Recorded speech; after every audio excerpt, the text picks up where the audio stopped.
मृत्यु के बाद शरीर से आत्मा कहाँ जाती है, क्या करती है, नर्क और स्वर्ग का सफर किस तरह से तय करती है, यह बातें आज तक रहस्य है। मगर इस रहस्य से पर्दा उठता है गरुड़ पुराण से। गरुड़ पुराण इकलौती ऐसी किताब है जिसमें मौत के रहस्य का राज खोला गया है।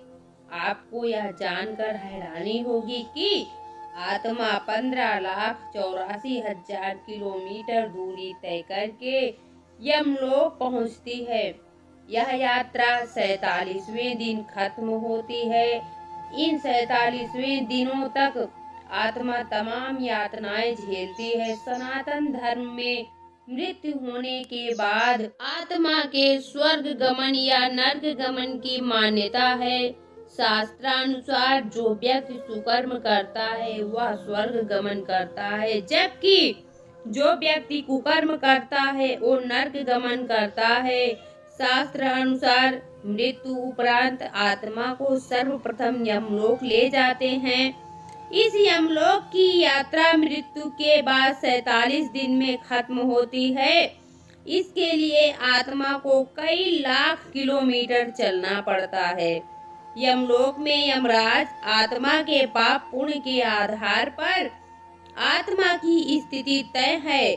मृत्यु उपरांत आत्मा के भूलोक से यमलोक तक के सफर का विस्तृत वर्णन गरुड़ पुराण में दिया गया है। मृत्यु करीब आती है तो इंसान बोल नहीं पाता। इंसान गरुड़ पुराण में यह इंगित है कि किस प्रकार व्यक्ति के प्राण छूटते हैं। गरुड़ पुराण अनुसार मृत्यु से पूर्व व्यक्ति बोल नहीं पाता। अंत समय में व्यक्ति में दिव्य दृष्टि आ जाती है तथा उसे सारा जगत ब्रह्म स्वरूप लगने लगता है। व्यक्ति के जड़ अवस्था में आने इंद्रियां नष्ट हो जाती हैं। फलस्वरूप मुंह से लार या झाग टपकने लगती है। पापियों के प्राण गुदा द्वार से निकलते हैं। पापात्मा को सहना पड़ता है। यह गरुड़ पुराण के अनुसार मृत्यु काल पर पास दंड धारण किए हुए भयानक क्रोध युक्त 2 यमदूत प्राणी के पास आते हैं।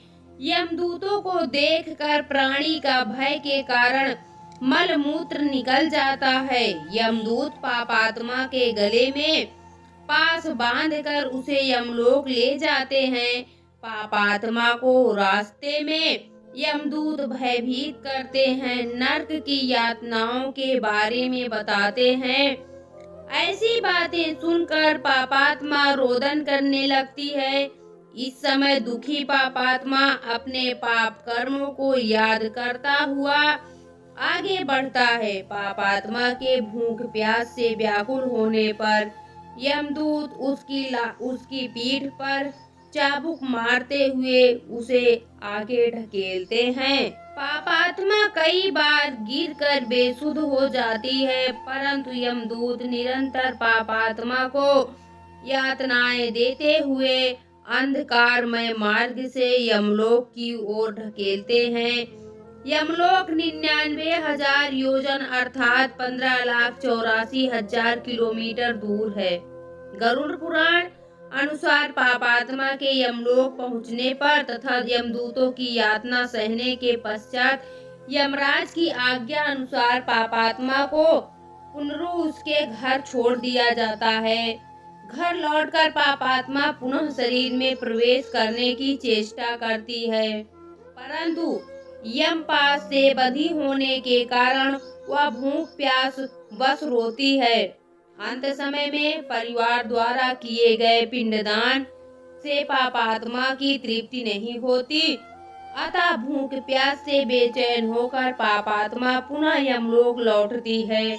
अगर पुत्र पौत्रों द्वारा पापात्मा को पिंडदान नहीं दिया जाता तो वह प्रेत रूप धारण कर दीर्घ काल तक दुरुखी होकर भटकती रहती है। मृत्यु के उपरांत 10 दिनों तक पिंडदान आवश्यक बताया गया है।